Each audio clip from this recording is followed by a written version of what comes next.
a few associations were invited to kind of give our input. The documentary, the commercials, and television. Movies were not, because at the time they were still trying to decide whether they were going to allow the long form movies side to kind of go back. I think that wasn't in question. So they just invited 3 associations into the meeting. And we kind of had to, first time we were listening to what they were positioning with the whole bubble. And it was actually, prior to this, it was not 7 days, it was 2 weeks. So we had to kind of argue a little bit. And also in that meeting, we had Finas, the CEO, of course. We had also the KKMM KSU, who also was the one who chaired the meeting. So they wanted to kind of hear inputs from the industry to how to move forward. I think the hurdle at that time and the hurdle now also is MKN. So I think we were sort of given an opportunity to kind of debate a little bit. We could only alter very little.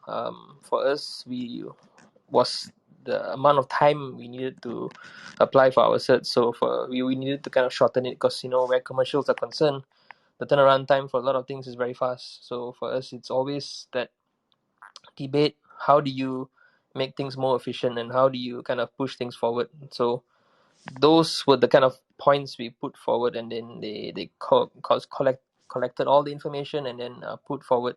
And that was a rough SOP that was sort of presented to the ministers, and they launched the phase 1, phase 2, phase 3, phase 4 approach to the SOP. Sorry, Fabian, could you, probably not everyone here knows that the final say in approving the SOP is on MKN, right? Yeah, so I think currently it's a very different situation for us in our industry. Prior to this, it was either Finas direct to the Minister of Communication, and then obviously there will be a debate internally. Then whether or not things were put out forward were different.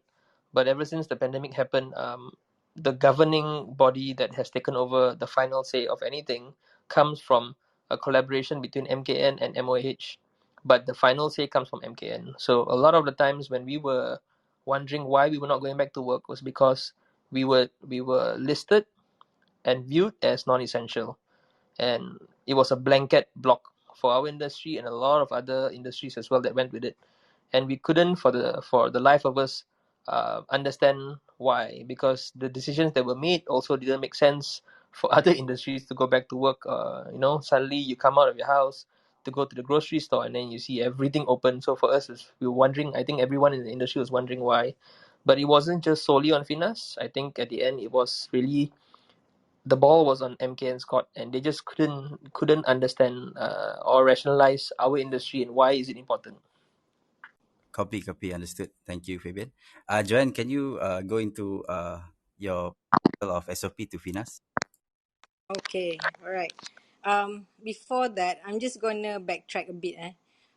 Kira macam at that point of time, we first had our MCO declared to 2020 March, right? So in between March 2020 tu until throughout the whole year lah, kira industri kita sekejap buka, sekejap tutup, as per what Fabian said, because we are non-essential. And also the fact, and I am also aware that at that point of time, there's a lot of associations going up and down with MKN and KKM and Finas and whatnot lah, to kira suggest lah SOP so that our industry can work.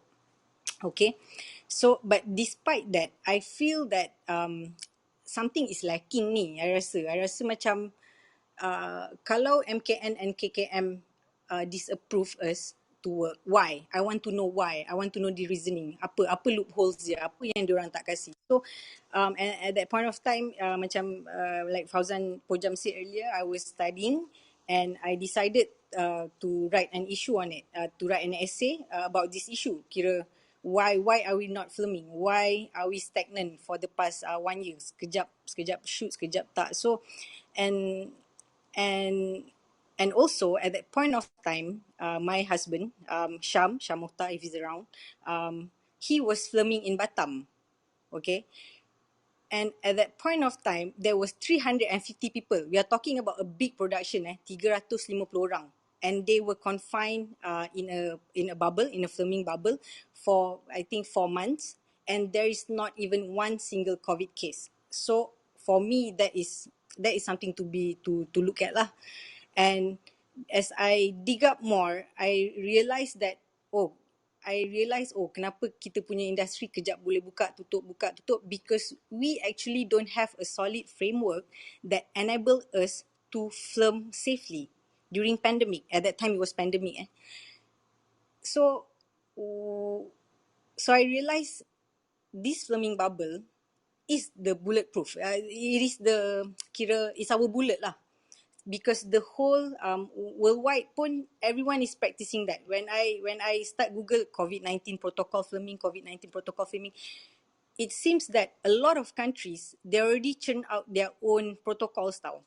Kira macam how to, so that everyone can continue working lah. Tak kisahlah you essential ke non-essential ke, benda tu debatable because at the end of the day, we are all humans kan, we are all families, we need to sustain, we need to keep sustaining or else how. And it make even worse the fact that not all of us have KWSP, 80% of filming freelancers don't have KWSP. So that is one thing lah. Then with this filming bubble, I decided, okay, you know what? I'm just going to shoot this essay to Finas. I emailed 16 of them from Ahmad Idham to the people, whatever names I saw, ada 16 nama, people on board, apa semua. So I just shoot a mass email.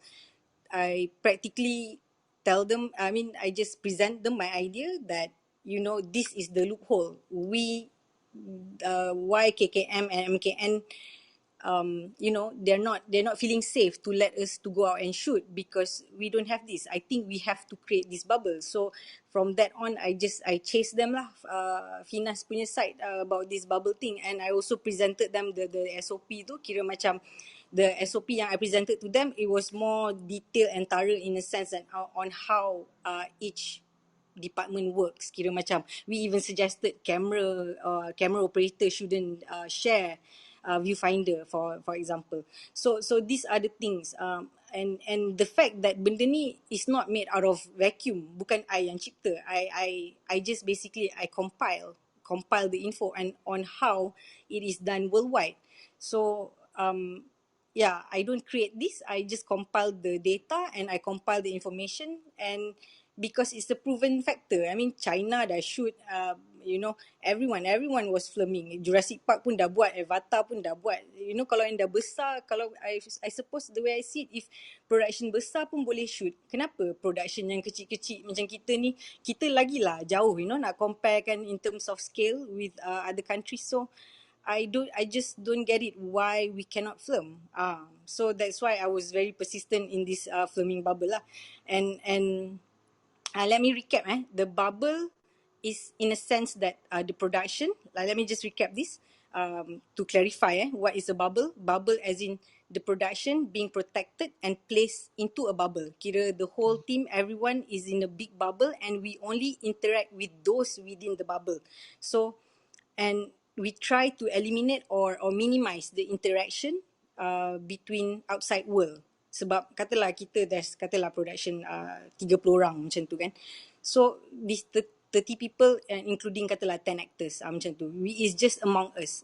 Before we enter the bubble, we make sure that we are negative, we are free from COVID and we stay within the bubble because to minimize outside punya risk. So this is the keyword is terasing lah. I feel that memang nak tak nak memang memang kena terasing lah. And at that point of time, Finas cakap, they were also working on a protocol, but they took the materials, but they did not, in a sense, and don't tak adalah cakap kat I or secara langsung, macam ni SOP apa, tak. They just took my material as a whole. They told me they will study into that. And that's about it. And we had a meeting with them. It was more of them clarifying why and why, because there are things yang I find it debatable lah. Well, until now pun the SOP is debatable lah. I think there's always room for improvement lah. Benda tu tak static. So yeah, and I also send the invites to Finas tonight. Some of the Finas people yang I get in touch with about our session tonight. But yeah, I think on their side, they also have other stuff to attend to, I guess. So unfortunately, they are not here. So tonight is just going to be discussion lah of the SOP that we have. Yeah. Understood. Okay. Going back to Joanne, but Joanne already went into it. Fabian, was there any misunderstanding? Did something you proposed turn out the wrong way ke? Apa when you propose your SOP? As in, how's the Yeah, communication with Finas lah? I think in terms of communication, it's always a positive sort of approach to move forward with them. But sometimes things get lost in translation, and I think where like Johanna is coming from is like we backtrack to last year lah. When the pandemic first happened, we didn't know what to do. We didn't know how to kind of solve a situation, and as a lot of other countries ran towards sorting out a sort of a safety structure to move back to shoots. There were tons of SOPs. PPFIM was actually the first one to actually put forward an SOP. Less than a week later, suddenly we have hundreds of SOPs coming out from all associations. Everyone wanted to do an SOP. But I guess you have to always look at a bigger picture. You have to look at the situation of your industry, how many players are there in the industry, what kind of numbers you're putting forward in terms of like the output in our industry. Industry is always driven by economy, and the economy of Malaysia is about 31-32 million people. So you have to look at that structure. So not all SOPs could be sort of put in place immediately into Malaysia. So when you look at this whole approach, yes, the foreign SOPs work for them, but their filming approach is very different. Their budgets are very different. They have very large crew members. They have places that they can go to actually sort out bubbles. So then we had to kind of shrink our SOPs to move forward. But of course, that SOP went out and it was never taken in. In fact, last year Finas didn't even release an SOP. It was all very, very reliant on MKN's SOP. So whatever they released, we function that way, which is good and bad. Good is everyone gets to go back to work, but then how do you monitor this? How do you solve situations as such? But again, we don't need regulations that hinder us from working. So coming back to your question, how did Finas feel about it? I mean, the working relationship with Finas is always good, but the process is too slow. I think one thing that we were in the discussion during that whole panel session was we said, documentary said, when we shoot, we only need 10 people or 5 people. So we say, yeah, on set, basically, if you're running a small shoot, on set specifically, sometimes you have 10, sometimes you have 15. But we can't work with 10 people. So they took that number and they put it into the SOP. But then they told us to say, okay, but make sure you send all your inputs into the document. So we sent a document. We said, if you cannot allow us to have large number of crew on set, okay, our first proposal 20. But they did not read the document. Instead, I think we sent it on a Friday or a Monday, and they were supposed to propose that on the following day to MKN. They took the number they wrote down. They ignored our document, and until today, even in the meeting, they say that they only heard 10. They didn't hear 20. So when the SOPs came up, we were like, how are you going to function with 10? Alright. And 10 with the crew and your talents. No way Yeah. lah. I mean, how are you going to carry your lights and all I that? guess we'll go more into SOP later. Okay. Yeah. Another disclaimer. Abang Isazaly is with us for a short time. So Abang Zalee is he will brief everyone about what PPP is all about. So yes, Abang Zalee can go ahead. I was like laughing at myself because sorry guys, I'm really tired. I have a whole day starting to teach yesterday online, so I can't stay long. But one of the things is for the PPP. Okay, this is something that personally I'm not condemning anyone or what's the plan is gonna be. It has been changing since the first exam we took on the 27th of August. That I was the second batch of PPP, which is a pegawai penyelia protocol for all the SOP that was supposed to be involved for all the SPP has for FINAS. Now, based on the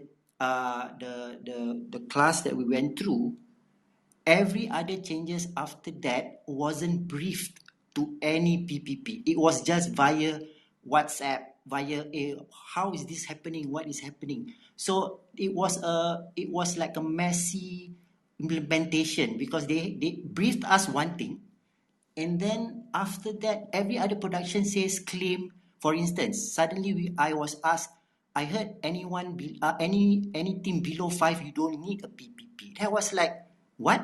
I wasn't briefed, and we are all PPPs in a WhatsApp group, all got lost. There wasn't even a FINAS representative in there to rebrief or debrief us again of these changes, and they just expect us as just follow website FINAS for the latest protocol, and that takes me aback because what's the purpose of us having the exams and being the people who's going to be responsible on set when we are not debriefed of all these changes, and then we heard from other people who were not BPP because they said they called FINAS personally, and this is what their staff told them. Right after that, I think it was like 4 or 5 changes. Until recently, I heard the cooling period is 7 days. Well, based on our exam, it was 14 days. So which is which? So these are things that quite it's like mess that I don't know where we want to start, and I don't want even to start to work as a PPP for other productions because I don't want to be held responsible. I was taking this because my company is involved in a production that was held back because of the MCO. So I was like taking my own action. Said, okay lah, since it's my company, why not I just take the exam for the purpose of the shoot? But yet we are stuck because we heard back then no studio shoot, and then now you can do studio shoot or whatnot. So these are the confusion that I think I myself personally I don't even want to do this PPP because it's a bit confusing for me. I don't want to take responsibility that we are not really told what to do and what the changes are for now. So, and in front of me right now, before this Clubhouse, I received 6 PDFs dated 10 September. That was the last one we got was 27 August. The 10 September one has a lot of changes that was not stated to any of us via FINAS. It was just a group of PPP saying that these are the new changes. Then I asked them who made these changes and why are we not briefed. Then the last message was, now you need to just call this number and ask anything you want. They will answer your question. So if you want to ask anything, don't ask me. I seriously am lost. Okay. So if you want, Okay. then Okay. I yeah. understand. Totally understand your frustrations. But from your first course, can you explain what PPP and what do they do on set? Okay. Basically, the PPP would be the person who's going to be employed by the producer to actually take the SPP has for the production for either drama, iklan, or documentary. Right. This was the based on the first PPP's application. So with the PPP approved by FINAS, only then the SPP has will be provided by the production to the production, right? So the job is to actually take all these log reports for everyday logging in of cast and crew on set, taking the temperature, all the SOP lah, the temperature, and sanitizing the place of production every now and then. And one of the things that you need to do before production is 3 days before the production commence, every cast and crew must take a clinical test approved by the KKM clinic. Now this test is now being uploaded. Once you take the clinical test, it will be uploaded to My Sejahtera and it will be stated as positive or negative, and then only you can come on set. That's for the first round. And when you come on set after the third day, you can do the personal swab test, your self-test kit for everyone. And the PPP's job is to record everyone's results on a logbook, which is then returned to FINAS after the production ends. And after the production complete, you have to go for a second clinical test to prove that your cast and crews are all negative. So this is the basic protocol that we were taught on 27th of August. Then only realized some of this has changed. Some said that you do not need to do the clinical test anymore. A self-test kit will do. And I'm just too tired to think of what's going to happen Understood. next. Yeah. So Okay. yeah. Thank you so much, Isazaly. If you Alright. want to take your leave, please do. Sure. I've heard multiple reports regarding the self tests that for some reason they don't accept self test kit for the first test. So, but in the Yep. middle of production, they allow it. So I mean, for me, this is like, why would you do something like this? Because it all goes back to the cost, which I would go into later. So yeah, okay, Bazali, if you take your leave, please do. But if Okay, you want to thank stay you on, guys. you're welcome. Of course, yeah. Yeah, I will be Okay, okay. listening. So all right, so yes, Abazali dah brief everyone pasal PPP. So, can I have your immediate reaction, Kak Zu and Fabian, regarding the SOP? What's your immediate reaction as a producer? Kak Zu, yes, please go ahead. Hi. SOP, PPP. When we first heard about, having to have the PPP, if you all know me, you probably know that I rolled my eyes 360 degrees, like three, four Probably have a times. photo of that. Okay, okay. And, I'll go back to when I shot Black the last time, when we were going into production just before we started. View, I got a message from View saying, can you give us your SOP? What are you planning to do on this shoot to make sure that everybody stays safe? So, and we basically didn't have anything to go back to, but what I was involved in, from March last year was I basically was part of the frontliners, helping. We went around to help sanitize, areas that were COVID infected and whatnot. So I picked up a lot of the do's and don'ts from there, and I worked with a bunch of people that knew what the hell we were doing, lah. So that was the basis of how I created, my own bubble on Black. So, I got people in who knew how to sanitize, what chemicals to use at the right place, on human, on locations, and stuff like that. And we put it in place, so so obviously when they came out with this PPP, I'm sorry, Zalee, but I was going like, I understand. what the hell for? I understand, Kazu. So yeah, that was my first main issue. Who are you getting? Because ada satu, at one point somebody said to me, oh Kak Zu, kita kena, kalau nak pakai PPP kena ada orang ada profima. And I'm going like, kenapa? It's PPP is not a production thing. So, and profima is kerja filem. And I tahu yang ada yang pekerja filem yang pergi buat kerja sanitasi and all that, but are they really qualified to take on the responsibility? Because it's at the end of the day, it's the safety of your cast and crew on any one particular project that we are on. So yeah, so I still have a big question mark. And sekarang, with Zalee coming up with whatever you've said, I am even more in doubt, because you know, I've got this, you know, all these group chats and all that, and people are questioning what is the duty of the PPP. And yes, I also agree that apparently it keeps changing, you know, the do's and don'ts on shoot, which is scary, because you know, I feel that benda ni bukan benda main-main, ya. You go on shoot, you need to know that you can keep everybody as safe as you possibly can.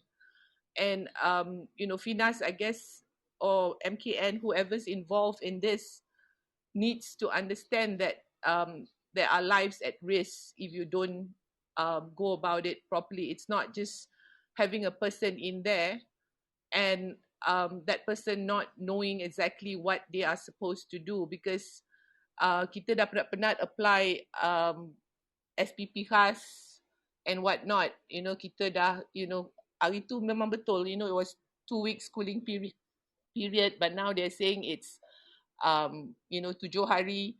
So all that needs to be determined on the onset, because at the end of the day, it's going to boil down to how much is it going to cost to keep your production safe. Understood. Okay, Fabian, maybe your immediate reaction. I remember when it first came out, I straight away chat with you and you said, first of all, straight away you said it doesn't work for us. So can you go into that, Fabian?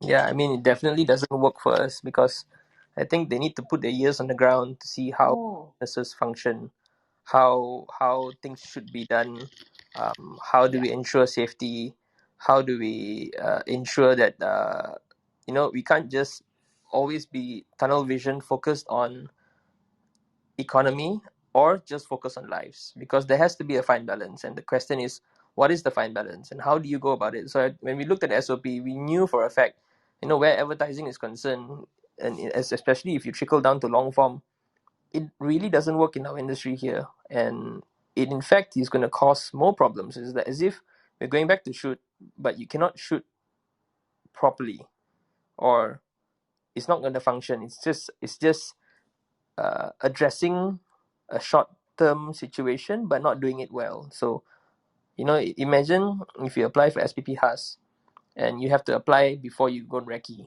So you have to submit your documentation, where you're going to shoot, and where you plan to recce, what is the synopsis of the show, your crew on the job and all that. You have to wait for a week and a half if they look at your documentation, and you have to be licensed. And if they don't look at your documentation, like we have one case yesterday, I have a producer calling me, and at night he's going to shoot on Wednesday. He applied 2 weeks ago, they didn't look at the documentation. And then you have the case of PPP officers who, like Isazaly mentioned, you know, the issues that we are facing. They always have ideas, but they're not managed properly. So it doesn't trickle down clearly. If you have something that's functioning like a PPP officer, like Kak Zul said, how do you ensure that they qualified? How do you ensure that they can and sort of ensure that our entire project is safe? You know, what are the repercussions if you don't?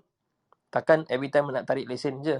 You know, that's really threatening the industry lah. You're not helping the industry. You're just looking at us like, if you don't follow what I say, you cannot shoot. I tarik your lesen. Now, currently, 80% of the shoots that are happening in town, not applying SPP HAS because of the PPP officer, because of the length of duration you need to apply to wait for SPP HAS to come back to you. It doesn't make sense. They're not listening, they're not looking. And whenever we argue about things like, then how do you govern the digital spectrum? And when we say govern, we're just asking to be fair. If you want the licensed production houses or producers to follow your rules, then apply it to everyone. If not, don't have the licenses.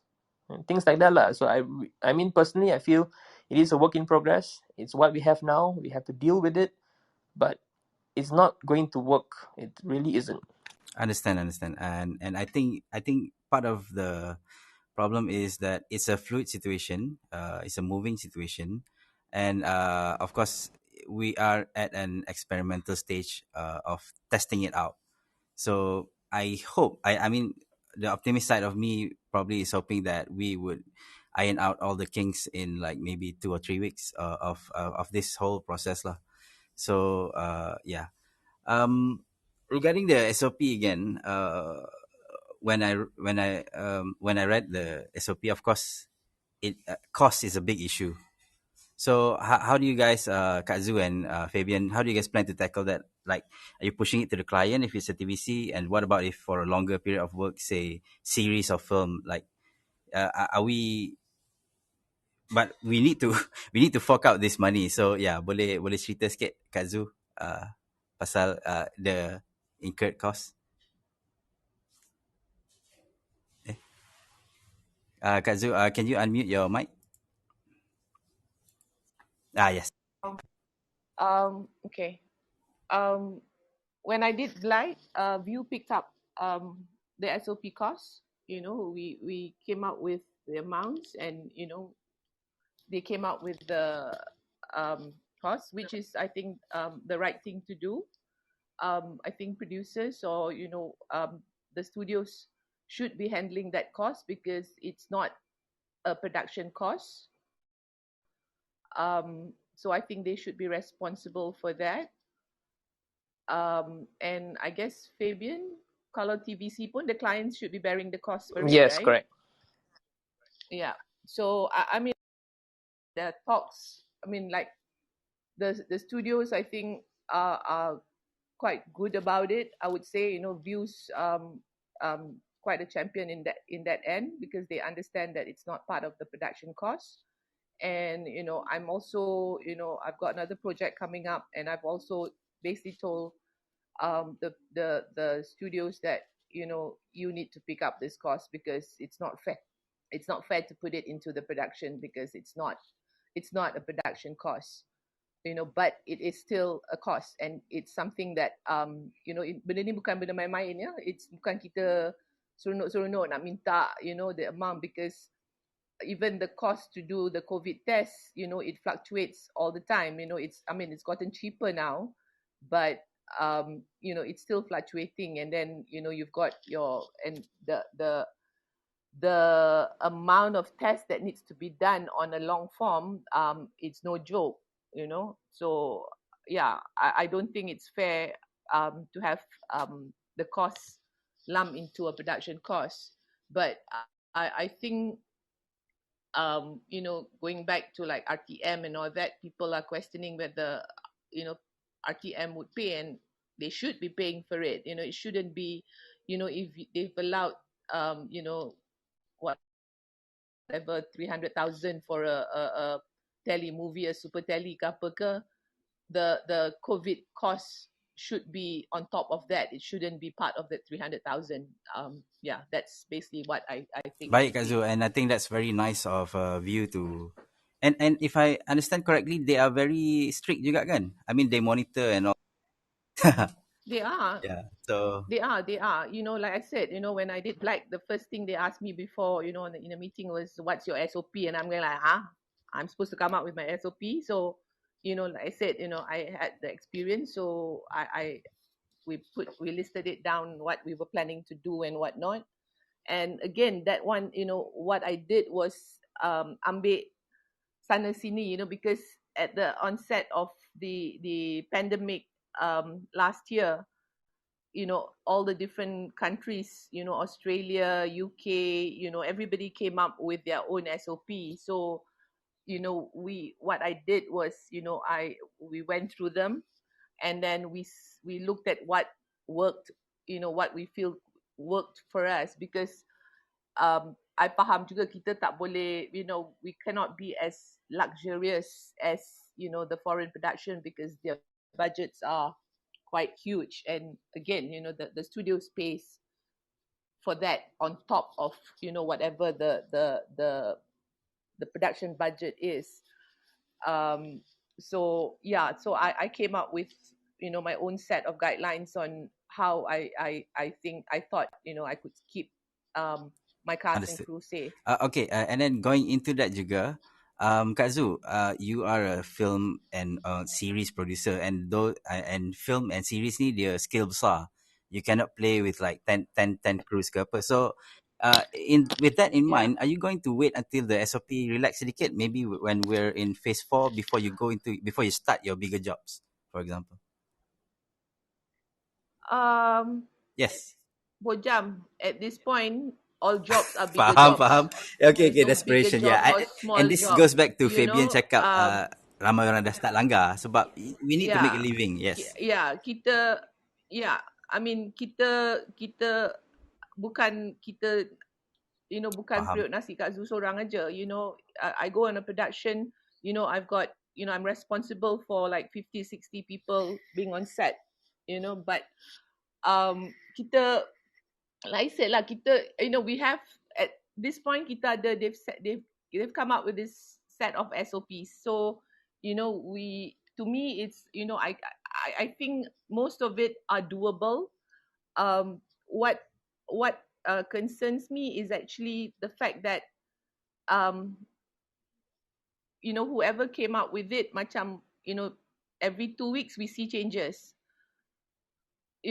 I mean, kalau for the better, it's fine. But, if not, and you can't give us surprises because, kalau kita masuk, when we go into a production, everything is kind of planned for, and Finas cannot just drop a bombshell and say, suddenly, daripada katakan, every 2 weeks kita kena buat swab test, kena buat dalam every 1 minggu, that kind of thing. They cannot do those changes because that's going to involve cost, so for me it's like on the onset, while I was planning for my coming projects, I already said, I will do a proper swab test, a PCR test,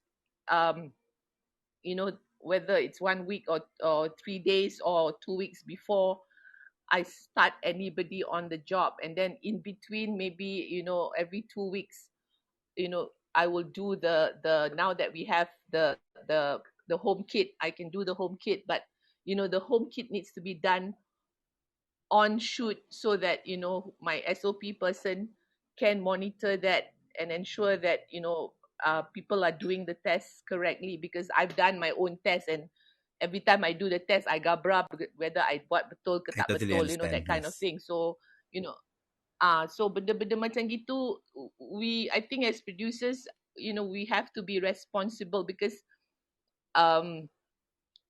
kita kalau nak harap orang bawa balik test kit tu buat sendiri, anything can happen lah. I It's about understand that, trust lah. so Okay. kalau yes, so why stress myself over it, do it on the set so that we all know what the results are and we can keep track I of guess it, easily in that sense. And sorry, I guess that answers yeah, my own question, kenapa dia tak yeah, nak terima self test kit lah. Because probably yeah, they don't trust film crews kot. yeah. Because ada seorang dua orang yang nakal tu, yang because I mean guys, the thing is COVID is here to stay. Kita suka ke tak suka, it's here to stay. It's not going to go away tomorrow or next year.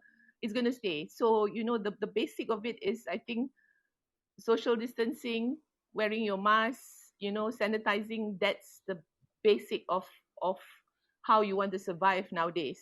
And then if you rasa you tak sihat, you jangan nak jadi macho ke terror ke, go and do the test. It's that. It's because I guess we need to be responsible for ourselves before we can be Copy. responsible Kak for Zu, other if people. I understand correctly, your last job ada seorang yang suspected kan? But then it is not. Actually, sorry, not bukan. suspected. It's close There was contact. Close contact kan? It's close not contact. Close contact. suspected. Yes, close contact. So what I did in that situation was, when I found out, I pulled her out, sent her home, sanitize her all the way home, and then sanitize the van and all that, and then clean the area that she was in. And then what we did was I called up MKN, the hotline, to find out, and they said she's just close contact, so she's category C ke apa ke at that time. So and then I got her to do a test. So we waited for the results. It came out negative. Then I think I gave her like 2-3 days cooling period before I brought her back into set. But it was quite, word gets around. So everybody was a bit nervous. And what I did was I sent out an email to every cast and crew on the production, explaining the situation, and also explaining to people the steps that we took to manage the situation. So so I guess I think what I learned from that was, you these things you tak boleh nak rahsia. Not that I wanted to rahsia, but sometimes we just sweep it under the floor thinking that people don't need to know. But I made that decision that this is a big thing, and I think everybody needs to be aware of what was going on and whatnot. And so everybody saw the effort that we put into the production to ensure that everybody stayed safe.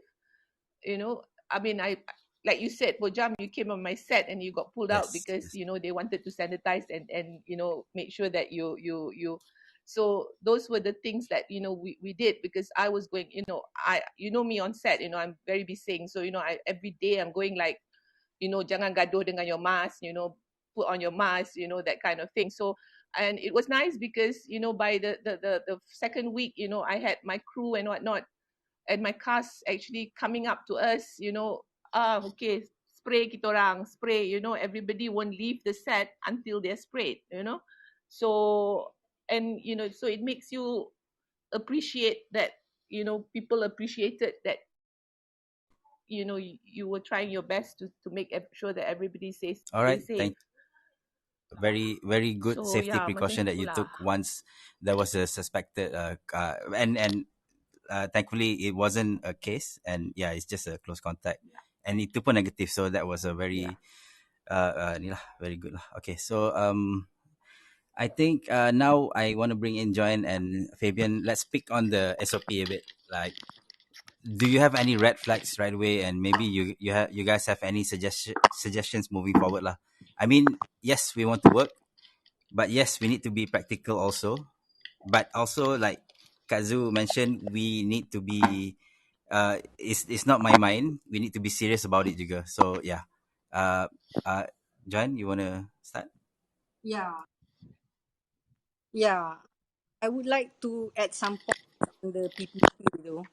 Okay, we can disagree, right? I mean, I know, Kak Zu, sorry, I know you roll your eyes when they ask to hire PPP, but on the other hand, I feel that having a PPP is, let's call it COVID officer lah. Okay, this COVID officer on set is Safety an protocol officer. Safety protocol officer. safety protocol officer. This safety protocol officer ni basically one, production kita memang tak ada safety officer. So when this came into picture, I sambut baik having a safety officer on set because COVID is going to live with us. So honestly, I don't mind having a pengawas on set yang jaga this benda-benda when it comes to COVID matters. Kira because this person, why this person ni macam tiba-tiba wujud dalam production kita, because I difahamkan by Finas punya side that so that the implementation of akta tu, penguatkuasaan akta tu is legit, it's upon us, because you guys have to remember kita very high risk punya activity tau, filming ni. Kita bercampur, people mix around and then we travel from one places to another, and sometimes we use this permit, that permit. So because of the fact that we are high risk, if the government say having a PPP, watching our back, will allow us to go filming, by all means, please, I would welcome this, having this PPP or this COVID department into the production, because as it is, I rasa pun macam, who is going to take siapa yang nak ambil responsibility ni to make sure that PPP punya rules, apa benda. Never mind that siapa PPP tu is another thing, because at first I thought that when Finas told me PPP tu kena hired, I thought they are from Jepang. For me, it should be outside people. Yeah. I think one of the red flag for me I lah thought is that PPP should be orang luar. They cannot be production manager. They cannot be production people. But I heard the other argument is that PPP kena tahu shooting tu macam mana. So that's why they keep hiring. I mean that's why they encourage production manager untuk cakap untuk jadi PPP. But Yeah. okay, sorry, Joanne. I'm not against the PPP. Okay, I mean like on Black, I had 2 SOP guys with me. yeah, I mean But you're your own PPP in a I sense. had my own, I had my own PPP. That's where I question, the PPP that Finas was suggesting, because the first thing I heard was they have to have a Profima number, and I'm going like, what the hell Okay lah, for? Because I'm to me it's yang nak jaga my SOP kena orang yang betul-betul faham apa SOP yang tu. properly trained lah, Yes, so I got two of the guys that worked with me on the sanitizing the COVID last year, and who are still doing it now. And these guys are trained by KKM, so I went on to shoot being very secured, because they were the guys who told me, okay, Zu, you have to have, when we're going into this location, you need to spray it down, Yep. a day before or 2 days before, and then when we leave this location, we'll spray it down for you, and then we'll spray your trucks and your vans, and that kind of thing. And they may not be production people, but they knew the stuff, and it was the production and the SOP guys working together to ensure that the production stayed safe. So that's what I'm looking for. I mean, I'm all for having somebody, but that somebody needs to know what the hell they're doing. Yeah. We totally I'm get it. sorry. Okay, Abang Zalee still on the line ke? Abang Zalee, saya tarik abang sikit, sorry Yes, yeah. Saya ada dua soalan Boleh, sila. yang daripada luar lah ini soalan. Satu, PPP ada cooling period juga ke? So I think mesti ada lah kan. So ada cooling period juga. Ada apa? Repeat. Should be lah kan. Oh, itulah soalan cepu mas juga. Cepu mas. all cooling period. Okay, that's one cepu mas, PPP punya cooling period. Then my next question is, apa jadi SOP editors? Why only crew on set they are talking about? But what happened to your editors? To the Because there was post-production one, and whatnot. yeah, because there was one case before the MCO3, a cut loader came to the office, spread the virus, and one of the editor passed away from COVID. And this wasn't a big hoo-ha, but because I was running the editors club, the editor passed away because the virus was spread by a cut loader who came to the office, sit next to the editor without proper SOP. So it was like, Zalee, ini local what punya happened to berita the ke apa ni? editors sekarang? Oh my god. Okay, this is news to me. Yes, it's a local production. Wow. So that's why I think Editors Club, we lost 2 editors from COVID. One is because he's hospitalized and contracted inside the hospital, and the other one was passed over by a cut loader who came to the office to do the edit, and now the editor passed away. So this was something that I asked also, like, okay, SOP crew semua ada, tetapi what happened to SOP for editors? Because most editors are working at home, not office space. So how do you jaga the SOP? So, itu I think Zalee tu pun kena tanggungjawab diri sendiri juga.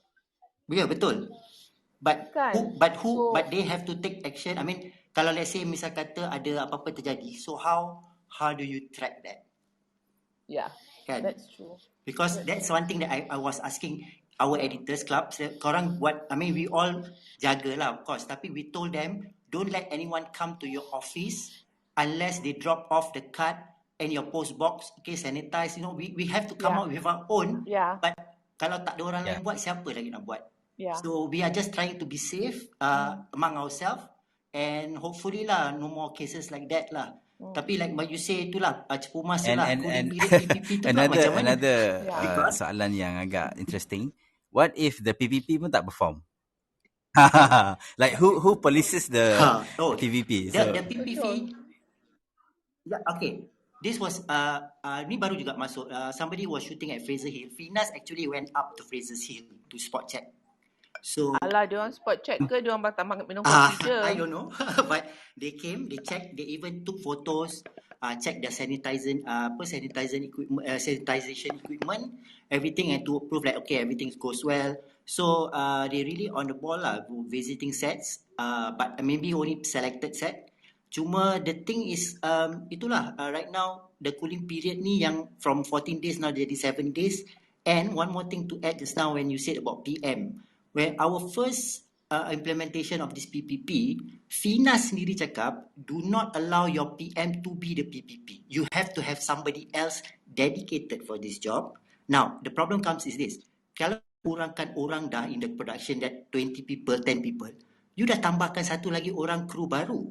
So we are already short of crew, and you are adding another crew, the PPP, as part of that limitation of personnel.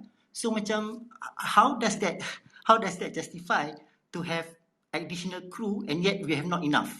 So itu yang also ada question, and then Finas cakap jangan dah PM buat kerja PPP bagi orang lain sebab PM ada kerja dia sendiri.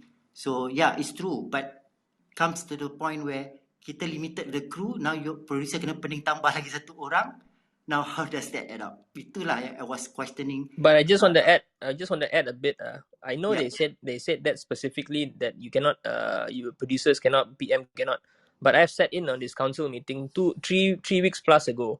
Yep. 80% of the applicants were the producers themselves who were PPP. Exactly. But that's what we when we took the exam on 27 August, they said you are not allowed. But recently bila dengar the assistant PM pula can take the job. So it's like the assistant PM, okay, is somebody else, not the PM. So that is something that they are doing right now lah. Yeah, it's a mess lah. I mean, like you said, like, it's a mess lah. Dia dah jadi macam just to fill up the position, bukannya you know, to really make sure that you know this person you know takes care of you know the safety of the set. I mean sekarang kita kena isi all you know all this whatever log books ke apa ke, what are the infos that they want in the logbook. You know, I think what Finas should come up with is a borang. Have they got a borang? Yes. There's a template. There's a template for us to use, and the thing is, the template came up like very late. So a lot of the PPP dapat were like too late, and then some of them just come up with their own template. But thankfully, they baru je dah release the template, and they are just doing the photocopy of it and keep it like a logbook lah. So this one you boleh submit online ke? You submit submit hard copy back to Finas after the production. 2 days after the production. Siapa yang nak baca tu kat sana tu? I have no idea. The penguat kuasa, I guess. Kalau ada case je lah dibaca. Maybe Fabian can chime in juga pasal Fabian, you spoke earlier about they doing it by batch, the application. So itu in itself pun dia macam are they understaffed to do it, to handle it? So I mean takkanlah nak kumpul 20 shoot baru nak proses sekali jalan. That's then again with the manual process. I mean we're in a digital time. Ridiculous. Kita ada blockchain apa semua kan. Sepatutnya come on. Okay, tak apa. Exactly.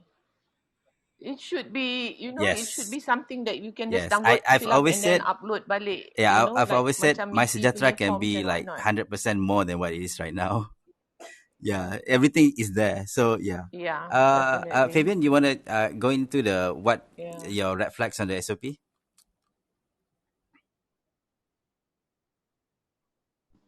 First of all, I think I want to say that I know we have a tendency to bash lah. We always say that we're not happy with this, we're not happy with that. But it's a work in progress lah. Again, I think we all understand the situation. I think Finas is also doing their best. Maybe the best is not the best that we see, but they have implementations of certain things. It's just that there are things that is not working at the moment.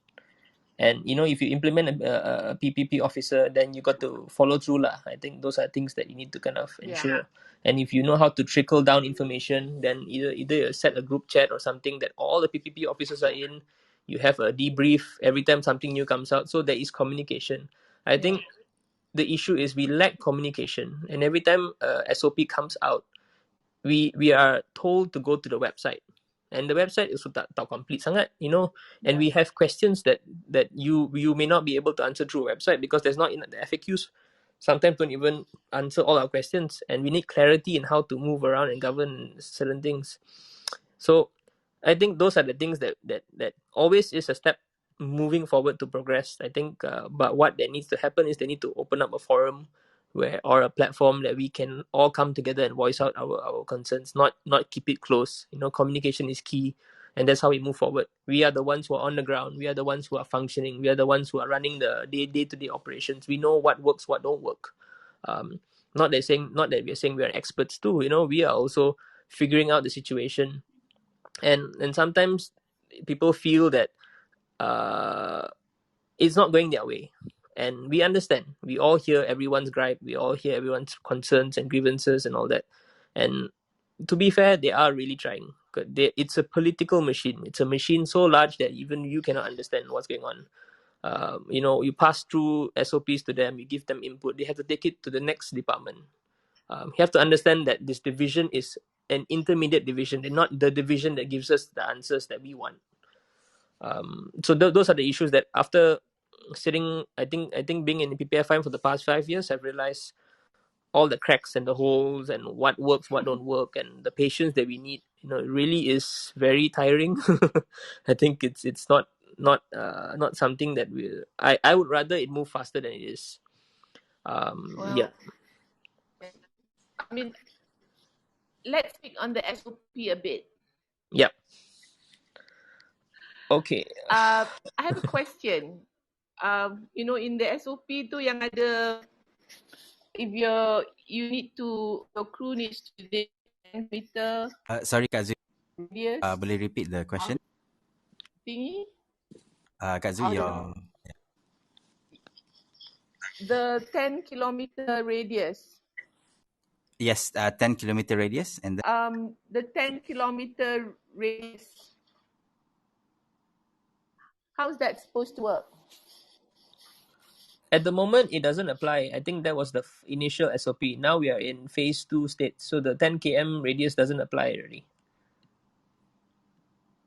so that's an old SOP So we taken out. Okay, so does that mean that we don't need to house people? I mean, I asked the PFM group, and somebody said that we don't need to house your cast and crew if you're shooting more than 10 kilometers. I mean, if I'm shooting in Klang, you know, to put up people and whatnot, 50 people is a lot of money to put up.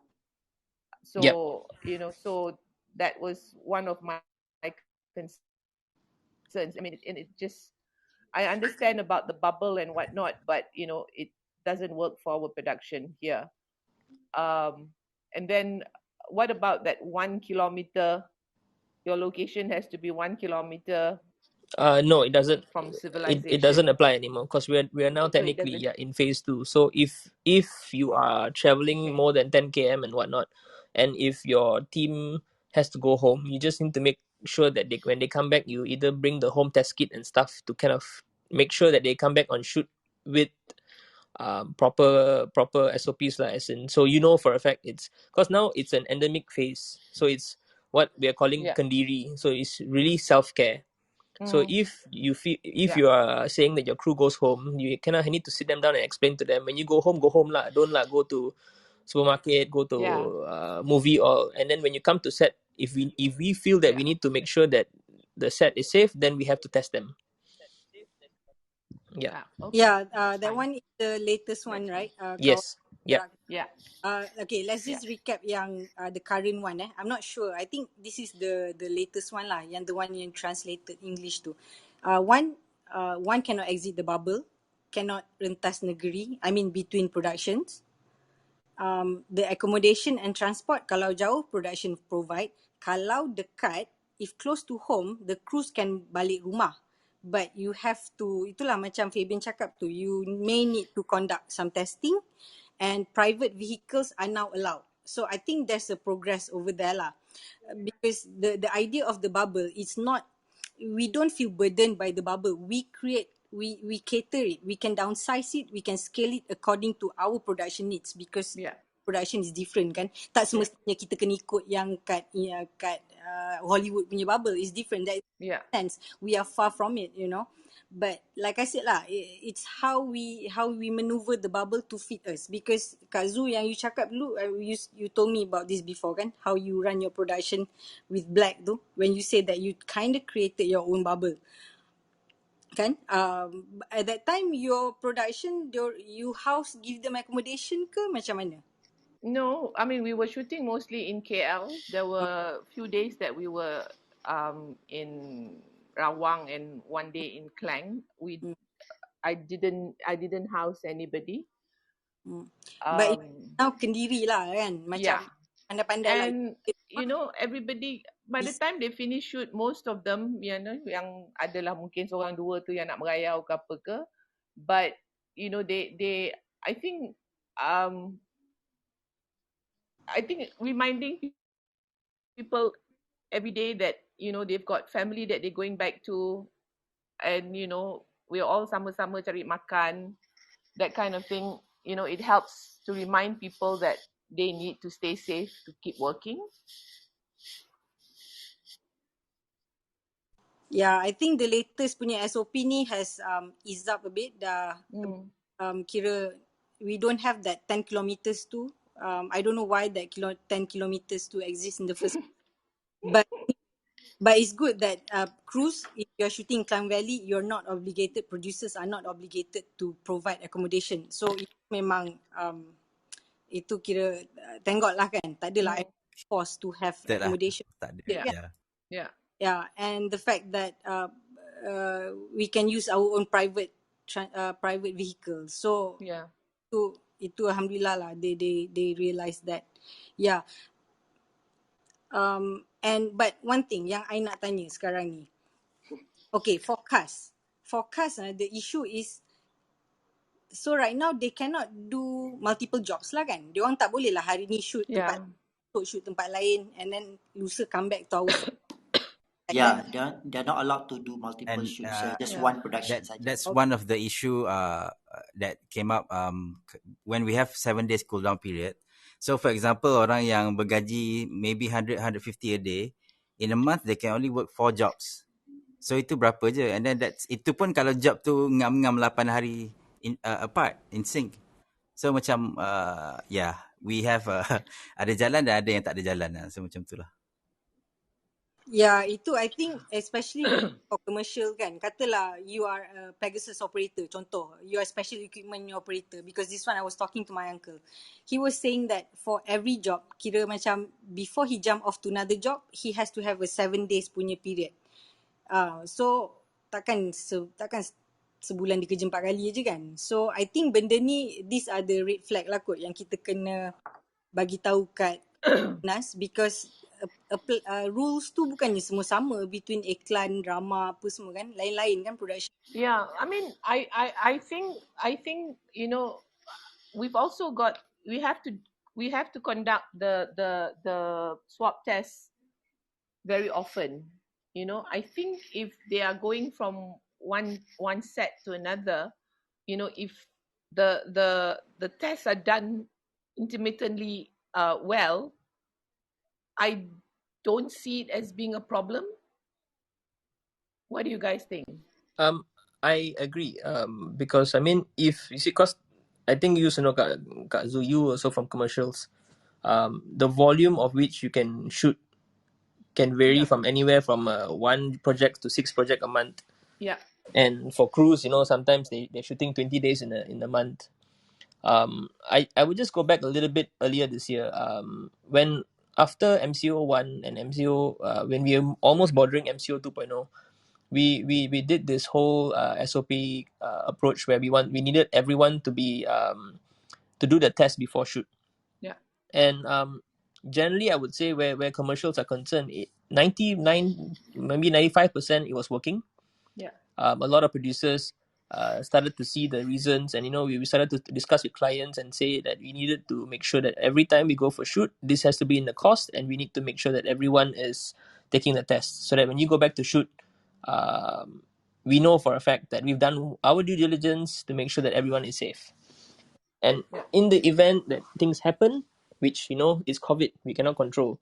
Even That's right. even when you do your tests and stuff, things do happen lah. It's a situation that cannot be controlled. So as part of the member of the industry, it is really the responsibility of the producer to ensure that the client is also aware. And we have to, if we need to shut the entire shoot down, if it goes that far, then we need to do that. It really is a responsibility of the producers to ensure that there is no shooting clusters, because the minute there is a shooting cluster, habis, will be shut down. will be shut down, because Yeah. if there are 4 or 5 cases and we cannot contain it, which means we know for a fact that no one is listening and no one is following the rules. Yeah. And I feel that if you say red flag, right now it is hindering the industry from moving forward, because we've been shut down in total nearly 7 to 8 months, That's right. and we haven't even discussed the problems that has risen up from the shutdown before and after. You don't automatically go back to shoot because the budgets have been cut. Clients are not wanting to spend enough, and there's not enough jobs for a while because they're also not sure whether they can shoot or cannot shoot, or they're looking for cheaper options, or just doing on animation online. So there is a loss of job factor that I would amount to a year and a half. So that's what we've been dealing with, and I feel that to kind of look at the bigger picture is we need to look at a very endemic approach. So we have structure of protocols, but not something that cekik lah. If you cekik the entire industry, then they cannot move forward. And it's not. I'm not even talking about it from a economic aspect. I'm talking about it from a balance aspect, because we know that we have to be responsible. We know that we have to ensure that our lives are at stake, and the lives of our family. Because I do have an old mom at home, and if I'm just thinking about money and not making sure that the people on my set is safe, I'm asking for problems that I cannot solve, because we don't know how bad.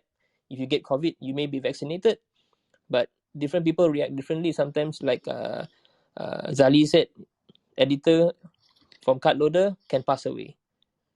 So it really is endemic and Kandiri. These are the two things that I feel that we need to kind of review. And if you put regulations that are too strict, exactly what is going on now, 80% of the production out there who are online have taken it under their own wing to just shoot without licenses. And I feel sometimes when you apply for license, we want to follow the rules, but make it easy. Make it easy so that everyone participates. Make it easy so that everyone doesn't feel that we don't want to be a part of it. Because at the end, if it's easy, we all want to be. We all want to follow. Because I feel better if I'm licensed. I've applied for whatever I need to apply. I don't have to worry. I'm on the road shooting with my crew. My crew is all sorted. I think it's not. We're not the easy way out. We're just asking for something that is consistent and doable, workable for us. Correct. And as much as I follow the rules, and I'm a part of the committees to also help discuss and all this, I also feel that from a business aspect, we are not helping the industry enough. I think we need to be very, we have to be very aware. We have to put the ears on the ground and listen to what is the issues that we are all facing, so that everyone participates. Not just, I listen ni, if I apply, it's going to take me 2 weeks lah. I don't want to do it lah. So better, I tell my client, I will shoot in the house. No one will know I'm shooting.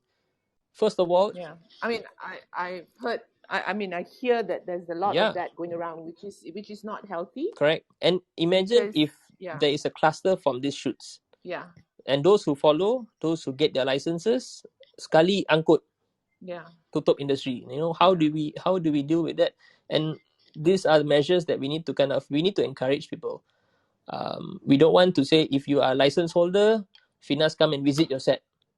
I feel when you come and visit your set, I feel that I've given you the authority and literally my location of my set to come and visit me. In the past, they only visit when there is some complaints lah. It's very rare they come and visit. But now, it's a visit for almost every shoot.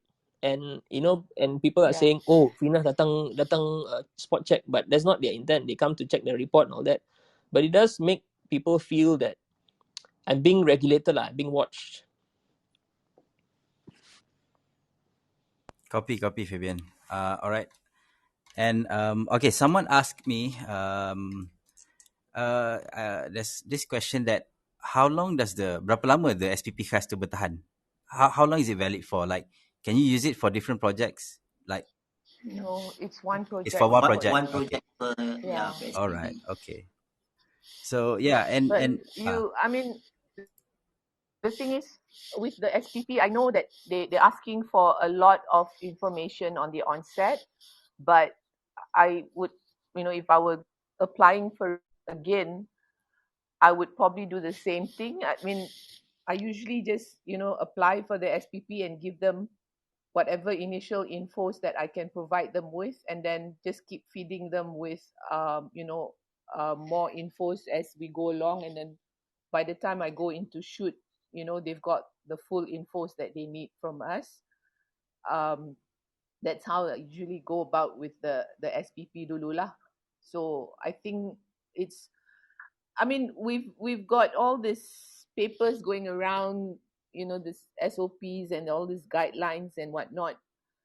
But I think Finas, so as much as they're trying to be strict, I think you can still talk to them if you can, and I think they will still listen to you, because it's impossible to apply for an SPP with a full set of infos 2 months before the shoot, because you don't know what your locations are, you tak tahu your cast apa, so but giving them the initial infos that you can, and then just feeding it to them as you go along, I think that's something that's doable for the SPPs.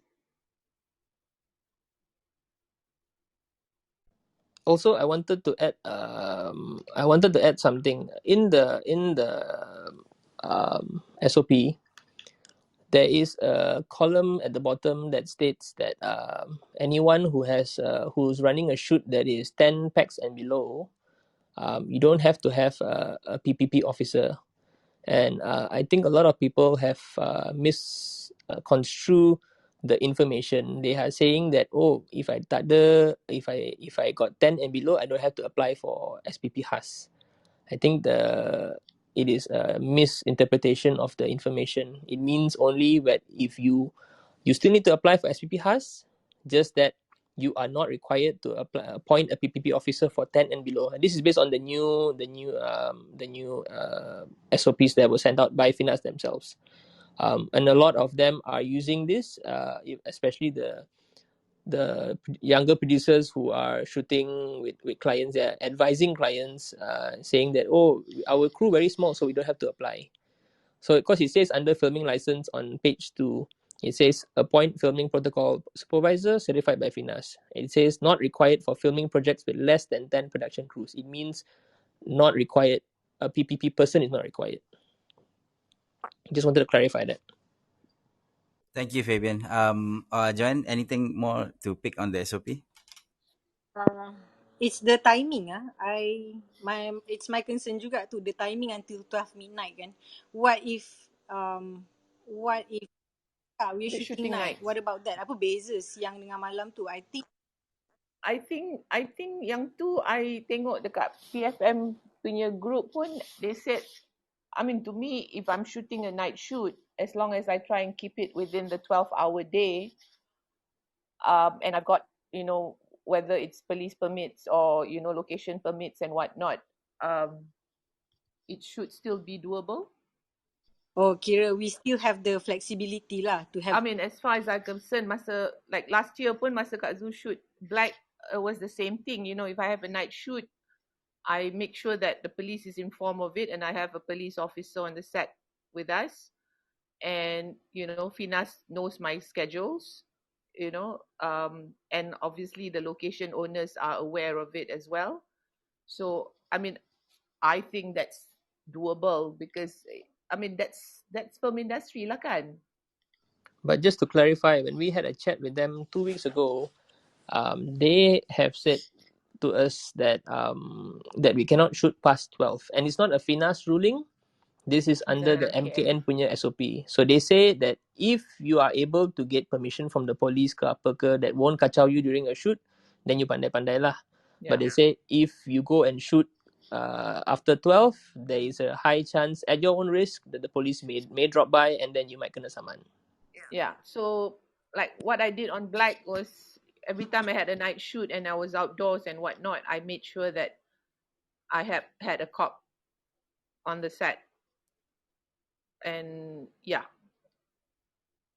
Yeah, so just to be clear, according to the MKN SOP, is that it states there's no filming after 12 lah. So it's really the due diligence of your approvals and permits. So if you takut, go to a nearby police station that governs that specific area and make sure you apply and get them on your set so that you can shoot. Otherwise, if there is no police and there's no permission or letter from them, we would recommend don't do it, because if you kena saman, sometimes the saman can go up to 50k for the whole for the business. So it's not something you can afford right now.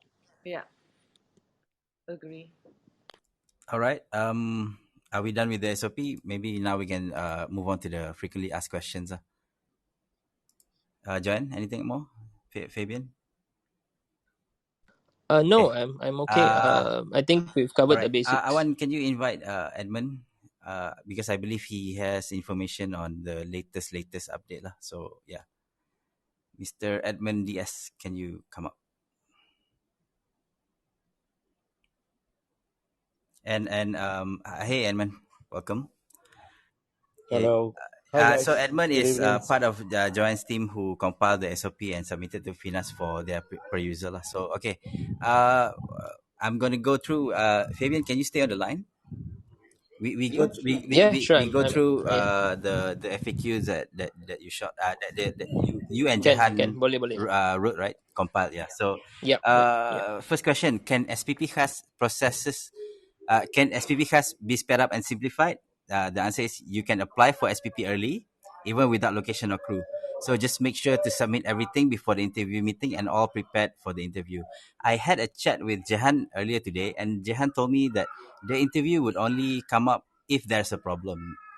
So if there's no any issues, I think you should be you should get your SPP has without any problem. It's a work in progress lah. Prior they will have an interview session, and the interview session only happens every week.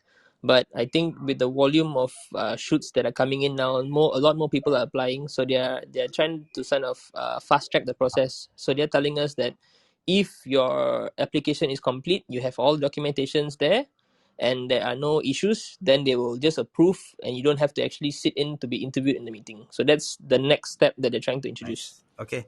The next question is, can we use the same team for back-to-back shoots? So the answer is you can apply for it during the first SPP has and explain to them during the interview. So does this mean that you can reuse the SPP? No. Or how? SPP cannot be reused.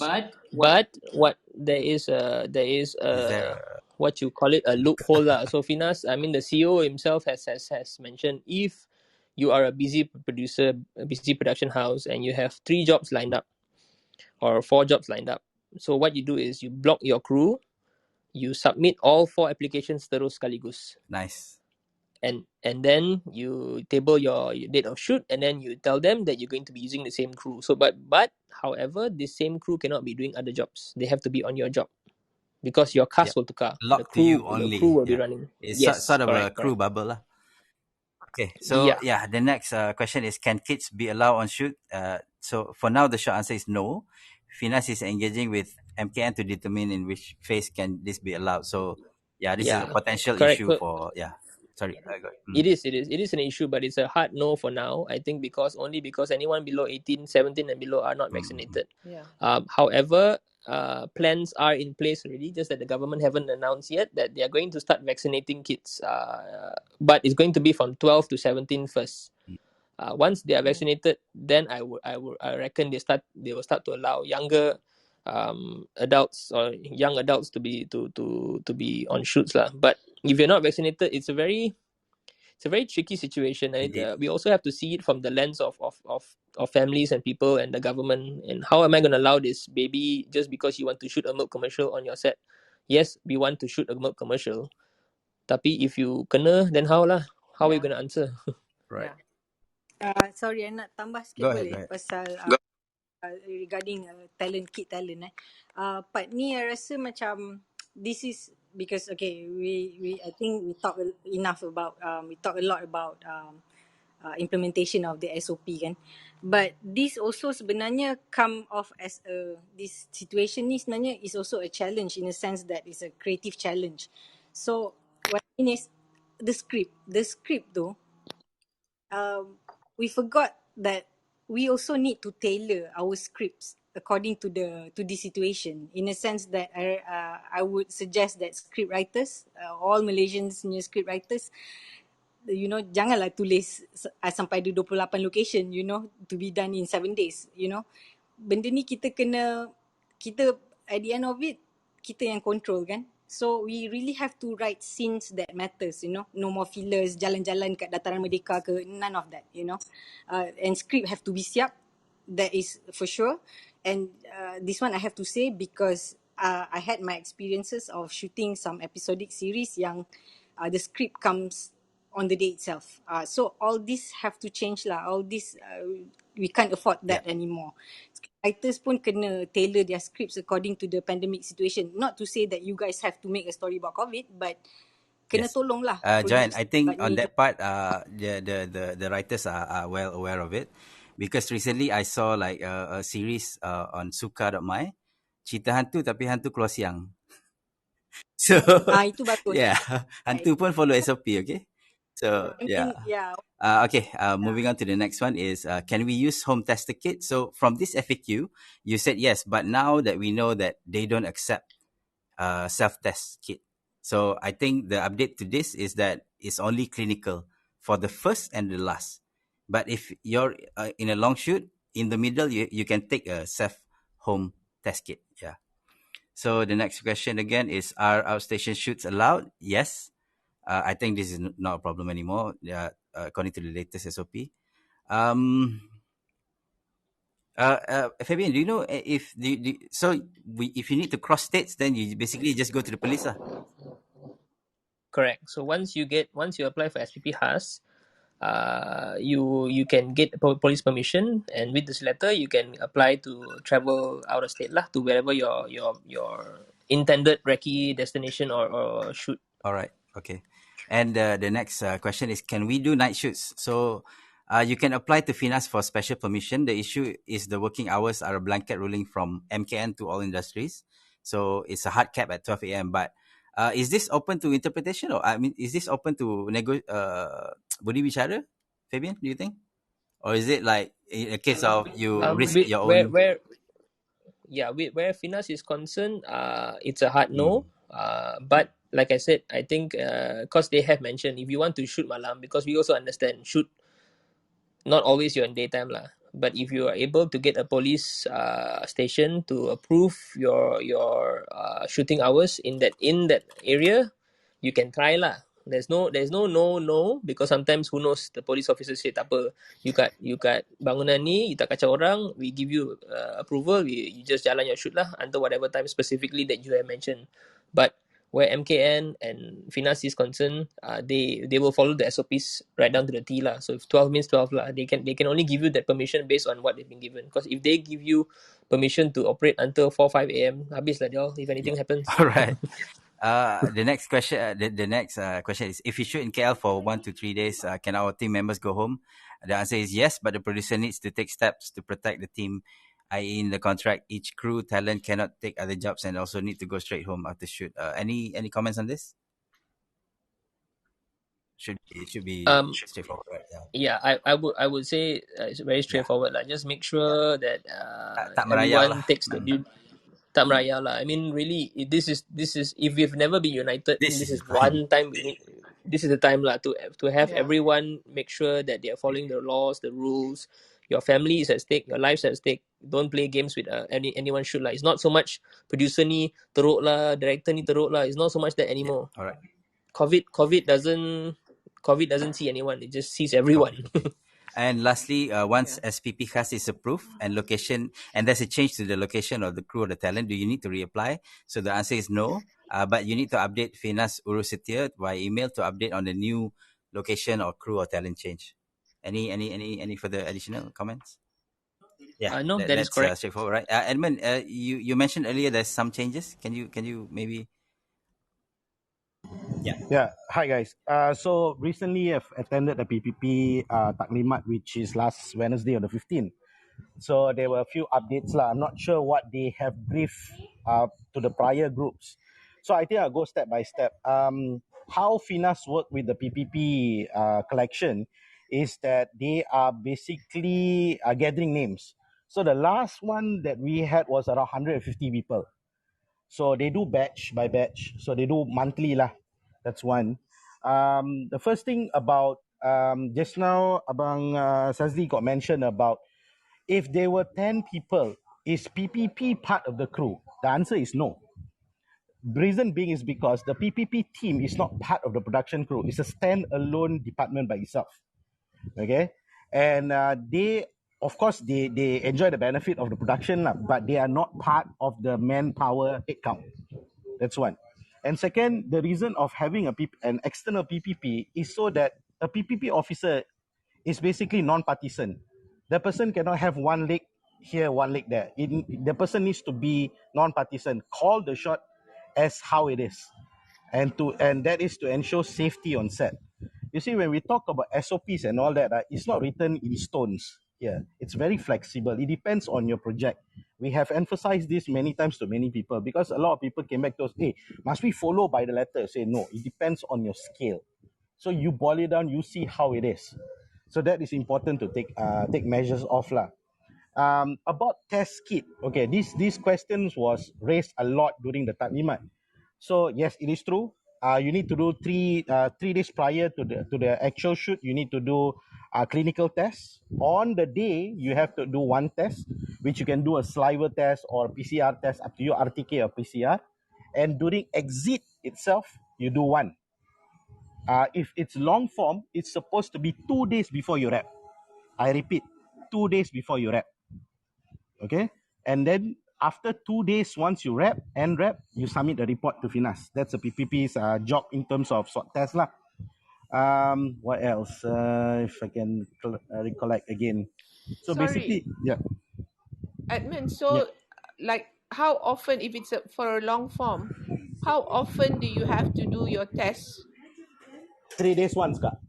Every 3 days. 3 days once, yes. If your crew is leaving set, they basically breaking the bubble at the end of day wrap, then you have to do 3 days once. That means we are not accommodating them. Crews are allowed to go back because the concern is that they are exposing themselves with family members that's back home and all that. So that's why we have to conduct every 3 days once swab test. But the swab test is up to the production. What kind of swab test can production afford? Okay. But you can do the home kit test as well, right? Yes, ma'am. You can. Okay. Other than that, okay. Another thing about I think this one Fabian did mention about who polices the PPP officer. That's a very good question. That's actually been asked also. Finas has no idea about that. But in regards to that, I would just like to explain a bit how serious this PPP movement is. For example, the reason why we need PPP officers who are well versed in production. They know the flow of it. They know what's going on. The problem with the SOP that was given is that it gives administration outline, but it doesn't give you the day-to-day mechanism of what you need to do on set. That's not it's not given. That's why Kak Zu, like for example, when you do your SOP, Kak Zu, you came up with your own ideas kan, Kak Zu. You came up with your own methods. Okay, I nak macam ni, I nak macam tu, I nak macam ni. It was not given to you then, Kak Zu, that thing. So you have to come out with it. So we are encouraged to come out with our own SOP, which it's in a matter of saying that it's a double-edged sword as well. Because there are people who are not well versed about SOP. I heard stories that there are PPP officer yang pergi ke set, duduk sana, pakai mask pakai sanitizer. whole day duduk kat set, 12 jam, main telefon RM300.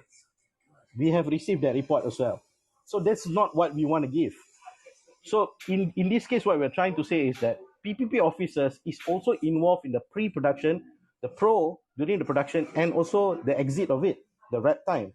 In pre-production, what is important is risk assessments. Okay, so that means we go through all your storyboard, your script, and all that.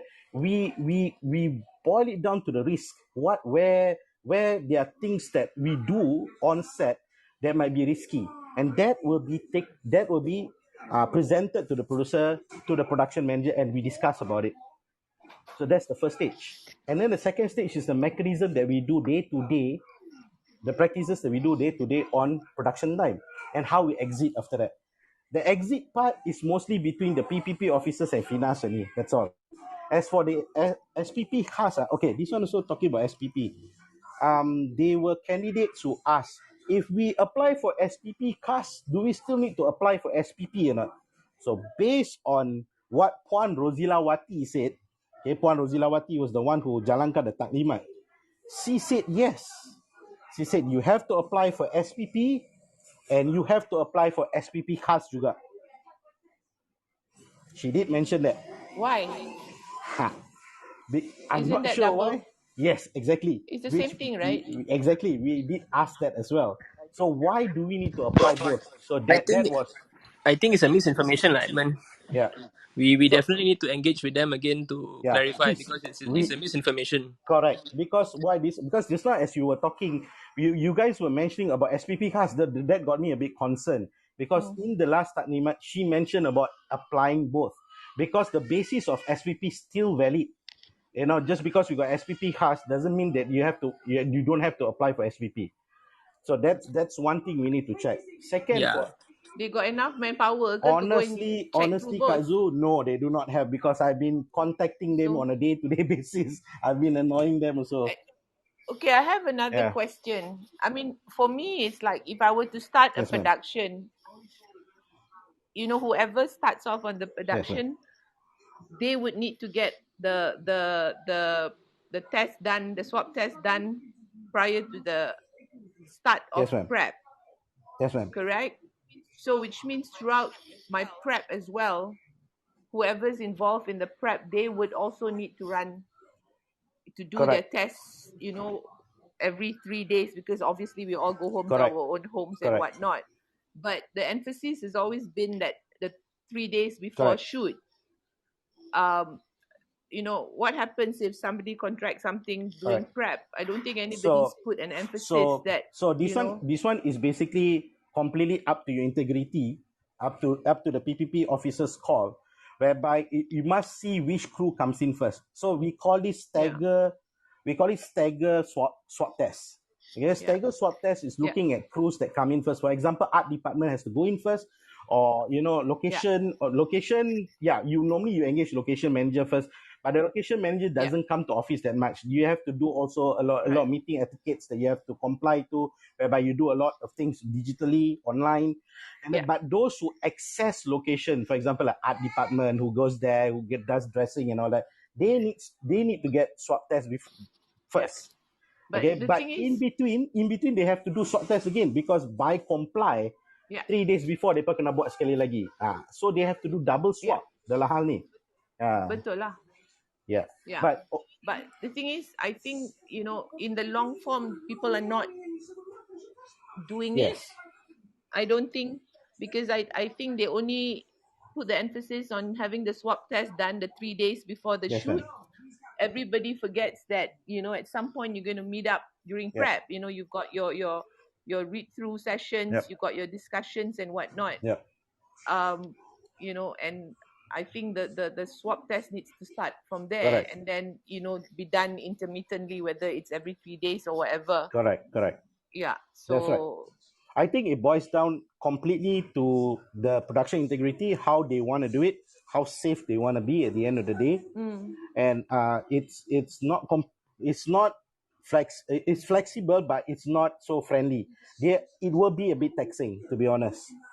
Like for example, Kazu, in the same scenario, say art department can go there, and they don't have to get swabbed, They can go there after finish. We can get a external sanitizer team to go in to sanitize the area, and then 3 days prior they can still go for swab test and then come back. So it's one single swab test.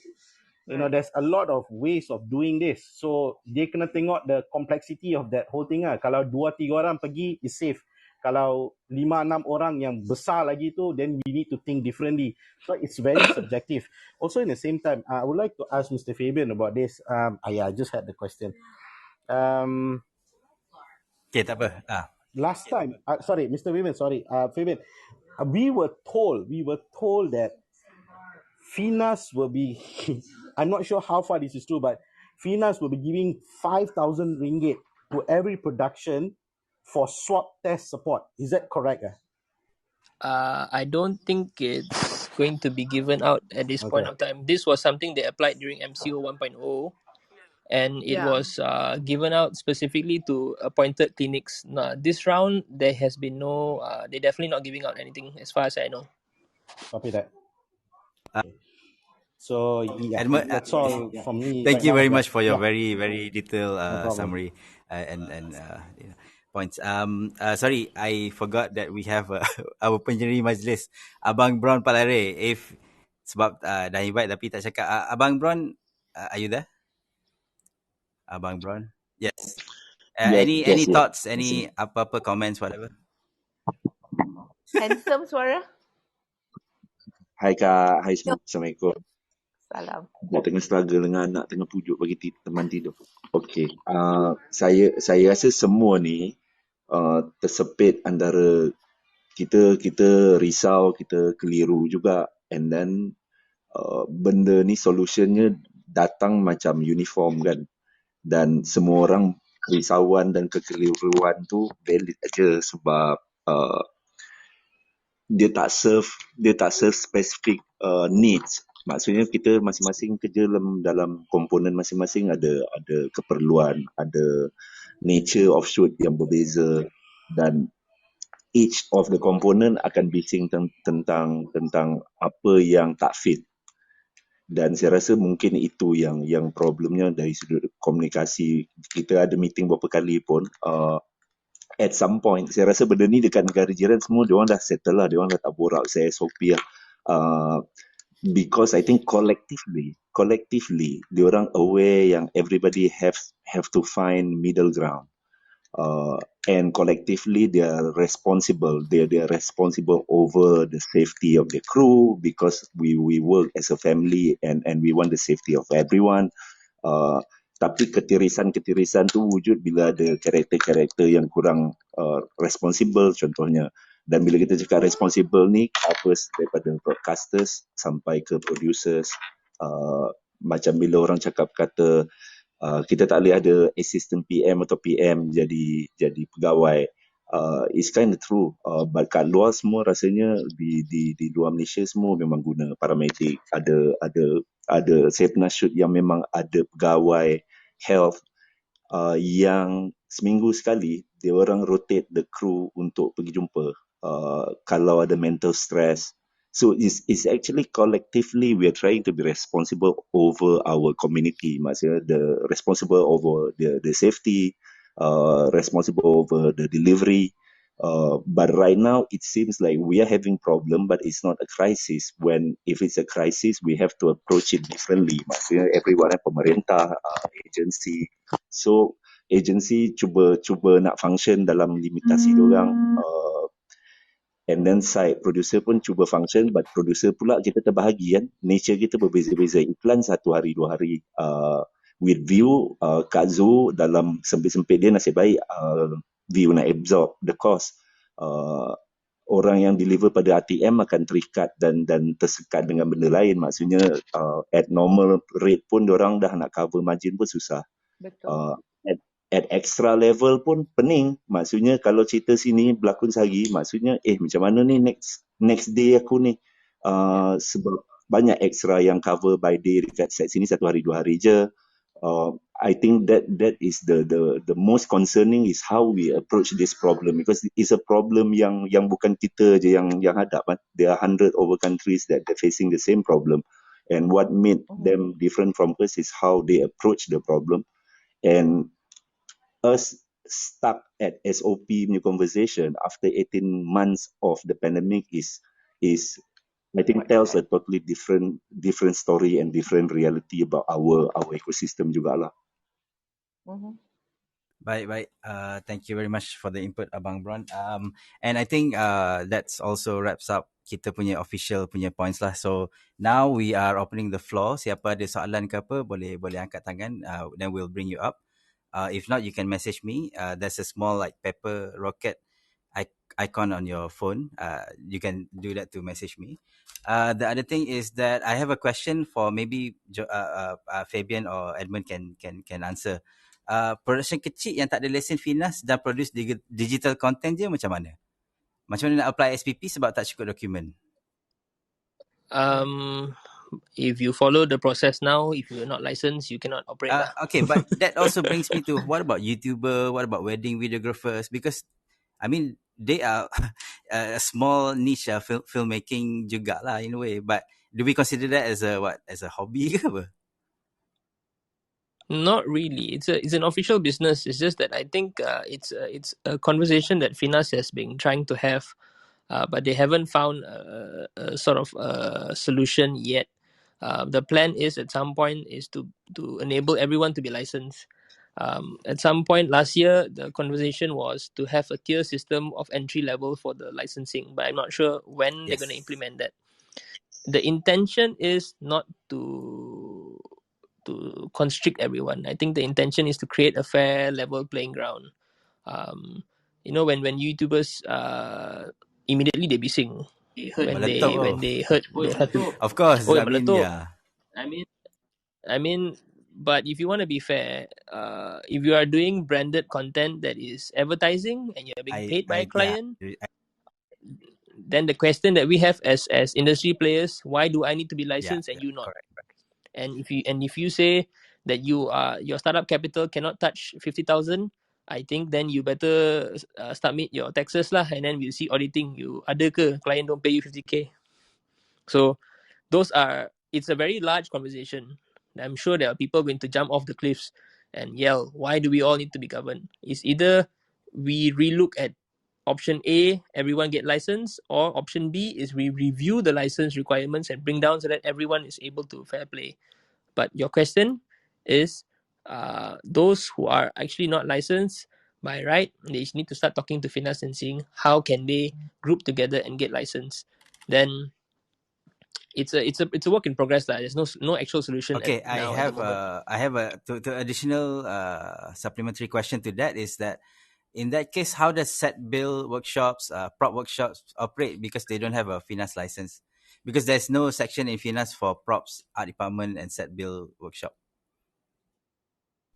You wanna know something? There's no actual license also for animators. Okay. Tak ada. Under Finas, because there was a recent case that they tried to apply for SPP, then they said they don't actually govern animation. So how do you then have the conversation? So there are a lot of holes still. I would say where art departments and workshops and stuff that are being built, you generally go under the production itself, because they only build sets specifically for shoots. And if you're building sets specifically for events, then it's a meaty application because the event companies are. So you don't have a license. In the same line also, that should fall under meaty lah, because it's not creative. It's building sets. I have a question. What happens if one of the crew or actor gets COVID? I think the first thing you need to do is send the person to either to get tested. Once you verify, you must inform under using MySejahtera and MKN. You must determine to shut down your set if the situation is such so that everyone gets tested. And you must make sure that the person, once is tested, goes home to quarantine, or if required by the government, to go to a quarantine center or a clinic or a hospital of that sort. But you must shut your set down like Kak Zu did for a few days, because if they're once identified, they will come, and you might be required to be quarantined under that 7-day window to 14-day window before you are allowed to operate. And that means everyone on set, right? Yeah. All right. Yes. Yeah. That also emphasizes on tracking mechanisms. So PPP officers must also come up with tracking options of seeing how where did this person contracted the virus from, and also how far has the person moved, and basically who has the person come into contact. So these are also important to actually pin down and find out, uh, are we looking at only one person here, or are we looking at a kelompok? Because like what Fabian and Kazu said, we don't want, and you don't want any, like, how to say, a cluster starting up again. So immediate reaction needs to be taken. So a tracking control, a tracking mechanism must be implemented, and also a control solution must be there lah, on set lah. Copy. And I'm inviting Abang Razaq Sahibjan to come up. Abang Razaq is a international production manager, and yeah, you're invited. Abang Razaq boleh tekan accept, and then you can say a few words ke apa. Abang Razaq, Yeah. welcome. Hi. Hi, guys. I have a question. This is, after listening to all your conversations, that what catches my ear now is that I have a very serious question on the safety protocol officer. Hello. Go ahead, bang. Yeah, go ahead, go ahead. Yeah, Yeah. boleh. Can you hear me? Okay. So, based on what you guys have come up with the SOP issue is another big issue, which I guess it is still in a very limbo situation because it keeps changing between among you guys who have just spoken. Even you guys are getting different information as you go on, day by day. So my question on this PPP officer, I think Zalee ataupun Fabian, I have a question. Who conducts this PPP at FINAS? Is it FINAS officers or somebody from KKM or from MKN? Can anybody? At the moment, it's Finas. It's Finas Finas. is the one Yeah, that's Finas. overseeing it. Okay, so it's FINAS people, officers from FINAS. So what are their background for them to give a training for PPP officers? Okay, one thing they say, it cannot be a production manager, obviously, or even any of the crew, because to me, I think PPP, we need to have a real experienced safety and medical officer that knows the basics. So just to share with you guys, I'm sure Zurina is also aware of this. On foreign jobs that we do, the production will engage a qualified safety officer who does risk assessment. They even follow through on the tag records to see the locations, and then they will come back with reports. So basically, what we need to have as a PP officer, we need to have an experienced person, not getting any crew. So like you guys also mentioned that they doesn't fall in the crew category. So they are as an individual outside. So meaning they have to implement the rules and regulations strictly so that they are not under the production. So how do you train? Because I also registered my name to go through the PPP, but they haven't called yet. But just imagine, I'm also a production person. So, but based on the experience, the years of experience that I've worked with foreign jobs, and I've worked closely with safety officers, foreigners. So in a way, I kind of like understand all the risk assessment and safety and all that. But what about the local crew? We are talking about local industry. For them to go through and go through the process of the course, and then how serious were they when it comes to implementation? how strict are they as an individual when let's say you take a normal crew and he does a PPP and then production engages him to be the PPP officer, and he knows he doesn't really know safety or medical background. So how does he execute this job? So to me, and also, you know, the course is also been conducted by FINAS, not by MKN or KKM. So this is something that FINAS should voice out to MKN or KKM, you know, in their meetings when before they come up with SOPs. They need to stress out, you know, these are serious thing that they want to do. So if we were to implement rules like this, we need a qualified person to be doing this, not any Tom, Dick, and Harry in the production crew. So my point is, FINAS should have a more, you know, to me, is ironing out issues is by having dialogues. Meaning, before FINAS even introduce whatever ideas or SOPs that they need to present to MKN or KKM in their meetings, they should have discussions with the local, I mean, with the players, with producers, you know, the production, get information from us and come up with a conclusive plan before they submit to MKN. Then it is, you know, it covers everything, not by, you know, even the SOP is issued by Yes, MKN, yes. not even by I think FINAS. regarding that, regarding your question juga, it's actually more suitable for Finas to answer. Tapi we don't have any Finas people here.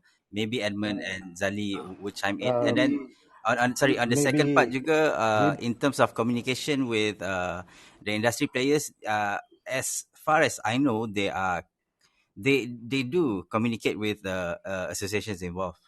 So yeah, it probably there's a miscommunication, or if there's any other problem, then that's in the middle lah. But they Yeah, do communicate with yeah. associations and all that. Sorry, and Edmund, can you you want to chime in? Yeah, in regards to Abang Razak, I'm just going to explain in terms of the international project, Abang Razak. So I do agree with you, Abang Razak, that PPP officers need to be qualified, like what you mentioned earlier. It needs to be given down, the information needs to be given down from somebody who's qualified to somebody who's qualified. I understand that. But in international context itself, health and safety and COVID response, CCO and HSS, they are not together. They are totally a separate thing. Medic is under health and safety, but COVID response department is by themselves. And how the management works is like this. The international body, whoever we're working with later, say for example, Universal will send a manager from their side who will come in and become the HOD for the COVID response department. The underling, such as supervisor, marshals, all the No, PAs, semua Edmund. tu, yes, yeah, Yeah, okay. I get your point. yeah, That totally I understand. You know, if yeah, you're talking about foreign production, correct, obviously it's their people who will be dictating the safety and SOP based correct, on their because they can spend the money. I correct, am talking about the local industry, the commercials, the local films like what Zoo just mentioned. You know, yep, she had to come up with her own SOP yep, because there was no certainty on what standard SOPs that we have. You know, SOP has been submitted by so many associations, like we had the discussion, Edmund. true, You true, know, true, so true, many associations, producers, you know, all kinds, yep, all have done and submitted to FINAS. But yep, these things, these suggestions, even you, Joanne, and who was your other team who created the SOP that you know you shared with me, which is to me is good, but there's still gray areas that we need to sit down with producers to ensure that the producers are okay with it because this Right, right. involves cost, yep, you know. So, yep, but then again, all this effort is gone to waste because end of the day they are not even referring to any of these SOPs that we have come up with. Instead, they come up with their own SOPs, which is Copy. ridiculous. Okay, Okay, so Richard. Let me I'm answer this because basically kita pernah. quoting. I'm basically quoting back what Fina said last week. So this is not from me. This is what Fina said. They are actually looking this as a trial ground. As they see how the industry progress, they will reevaluate the SOP and they will strengthen it. So it's not my place or anybody's, to be honest right now, to say that these are policy that will work and these are policy that will not work. To be honest, none of us, all of us here, none of us can actually say what mechanism can work and cannot work right now until we test it on our set. For me, to be honest, right now, Kazu did something. So Kazu can say, okay, this method works, this method cannot work. But for us, what we should do is every single thing that we do must go back to Finas.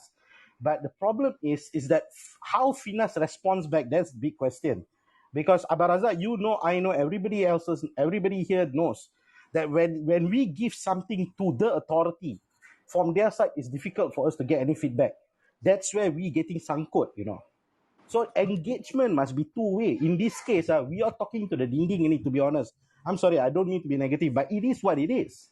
Yeah, but you know, Yeah. the thing is this, everyone, guys, what I'm trying to emphasize here, you see, if like you said, Edmond, that Finas is trying, you know, they're trying all these methods to see whether the production, you know, can work. Does these methods work? But if you want to try out a method which you need to work, having the PPP, Safety Protocol Officer, is very important because this will ensure that every production runs smoothly and also accordance to the ruling of safety and health, even COVID or medical or whatnot. So these people are very important because they are the ones who determine that the production will go smoothly and everything is as the SOP requires and Copy, there's no copy bang. cluster. You know, but if you have PPP, that you can just get any crew, given name, and you go and you give them the courses, which is also not done by medical or or qualified people, but by Finas officers. So where do you go from there? Understood, This is my understood. And question. You know, as yeah, much as they come up with something that they want to bring forward, but yeah, it bang, has yeah. to be I proper. understand, and unfortunately, we don't have Finas here, so I don't want to. I don't want this to be a Finas Yeah, bashing exactly. session juga lah. So okay, True, thank true. you for your input, Barazak. Understand you, bang. Kak Zu, Understand you, you bang. want to say something? No, I think the thing is, that was also my concern when they came up with the suggestion for the PPP, Yeah, because like I said, to me, if I were to hire somebody to be responsible, to help me be responsible for my cast and crew, I need somebody that I know knows what they're doing. That's why when I shot Black last year, I brought in these people that really understood what COVID was all about, and they were actually trained by KKM. So, and I when I heard about this PPP, my first thought was the courses needs to be conducted by KKM, Exactly. Yes. not just Finas. What do they know? Yeah. Exactly. Yeah. They've probably got a 10-pager from KKM, and they're trying to explain it to the PPP, which is, I mean, it's unfair for the PPP because they understand that they've been asked to go through these courses, but are they properly trained? Do they know how to react yeah, if there's a case on set? Do they know what the isolation rules are and whatnot? Because it is, again, like, guys, it's yes, a serious thing that we're going through. Exactly. It's COVID. Yes. Exactly. So we yes. We need are to be we are being serious serious, about and this. that's why we have this. And my recommendation is that producers and production managers should also interview the PPP officer before you Faham? enroll them into the project Yeah, to Yeah. see if they're valid or not. If they test cannot dulu. answer your question, don't take them. Because confidently, I can tell you, I'm not trying to be arrogant here, but confidently, I can tell you, there are PPP officers here right now who's ready to rock and roll, and Nice. we're waiting for your call, Any. Yeah. But Edmund, Yeah, but Edmond, when you're caught in that situation where Yeah, you know there is a case on True, set, true, whether true, you be in that frame of mind to do the right thing. true. You know, True. It is. That's where it's that's yeah. I understand your concern, Kazu. yeah. That's why the PPP punya role dalam ni pun, it's not an individual thing. It's also, with the producer, with the PM and all that, with anybody who's experienced in this. There's a lot of communication needs to be involved. There's a lot of agreement needs to be done. It's not a matter of just hiring somebody to come on set, like Razaq's concern, your concern, everybody's concern here. That is to get somebody just because it's mandated by Finas. It's not that. yeah. So Yeah, Edmond, yeah. Pojam. Okay, I just want to emphasize on this. First and foremost, the PPP, whoever that the powers that have, even among us right now here, who can speak to Finas to ensure that you tell them that they have to be dead serious about this PPP, because this actually will be the most important thing for every production from now on. Even for a foreign job to come here, and if they know that we have a qualified PPP officer, that will also ease their worries about Setuju. kita punya Yes. Yes. pandemic dekat sini. Yeah. Okay. Secondly, the SOP, there are things that we need to highlight to them. There's so many, because I heard just now, there's so many questions about hours and then kids involvement, Yes. or they can't because they're not vaccinated. But the schools are open for the kids to go to school. So it doesn't make sense. So, how do you make a script where it doesn't, when the storyline you have kids, but you cannot have kids?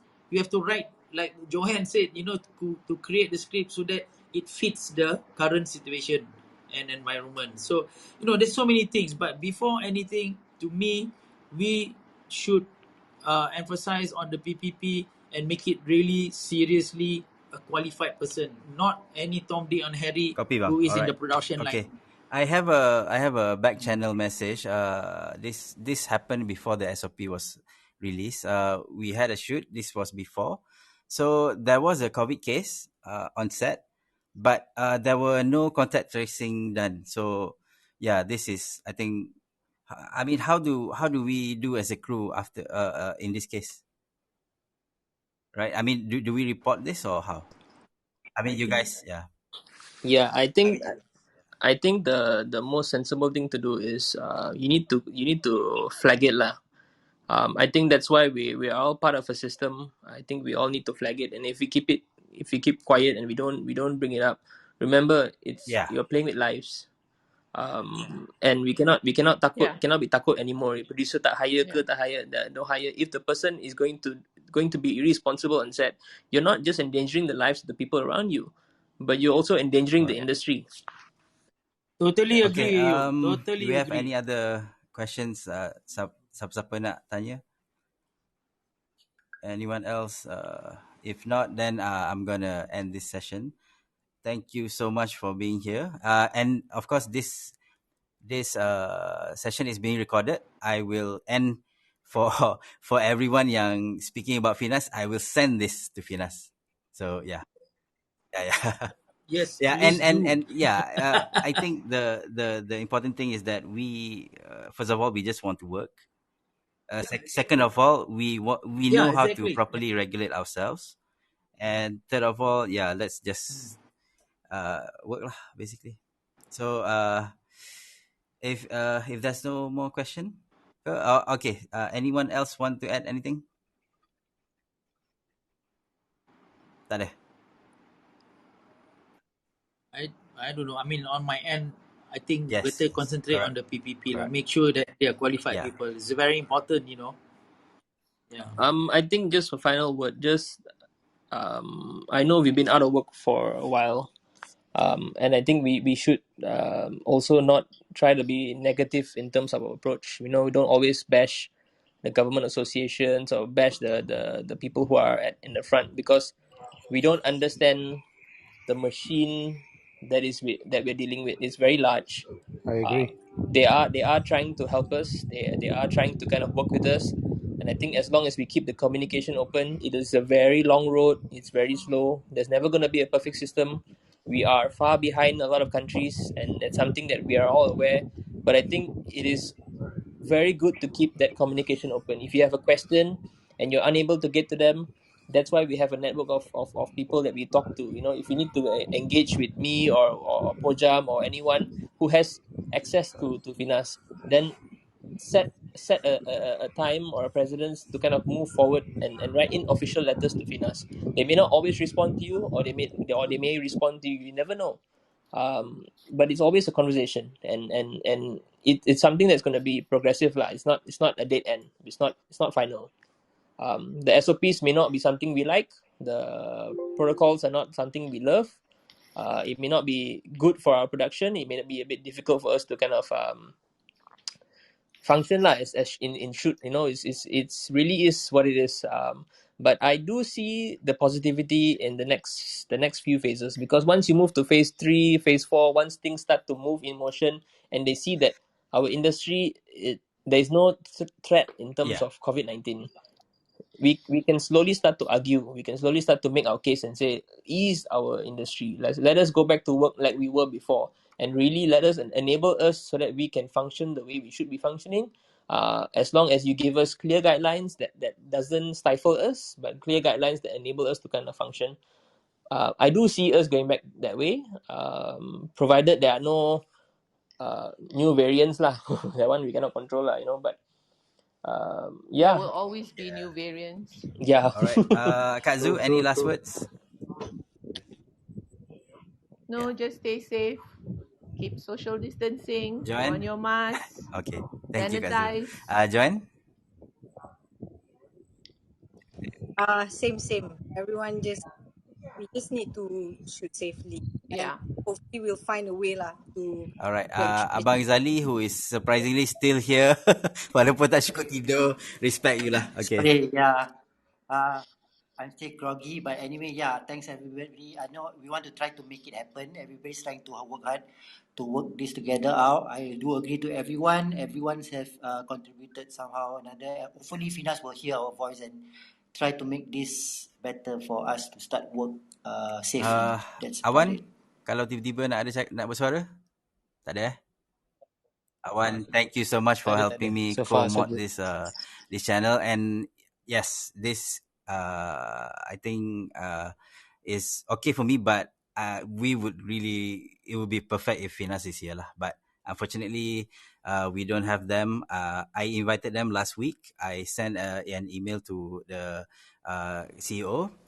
Never, it's not open. I sent the invitation to the dia punya secretary. It's open but not replied. And then yesterday I sent to 2 more person who are in charge for SOP, and itu pun tak dibuka. So yeah, I mean, I would love to have them, because we, like everyone said, it's always about communication. But yeah, so but it's I hope after this, probably when I send this, so probably we can improve on that lah. So but this is the optimist side of me lah. Yeah. Yes. Pojam. Memang diorang tak join kita, but petang tadi I texted 2 Finas people.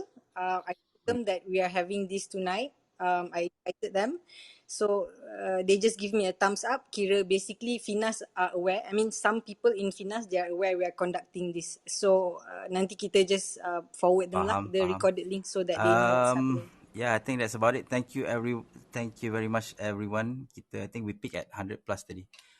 Yeah, I'm ending the room in 5 kot. So 5, 4, 3, 2, 1. Thank you. Bye, guys. Bye. Okay, guys. Stay safe. Thank Stay you. safe. Bye. Bye.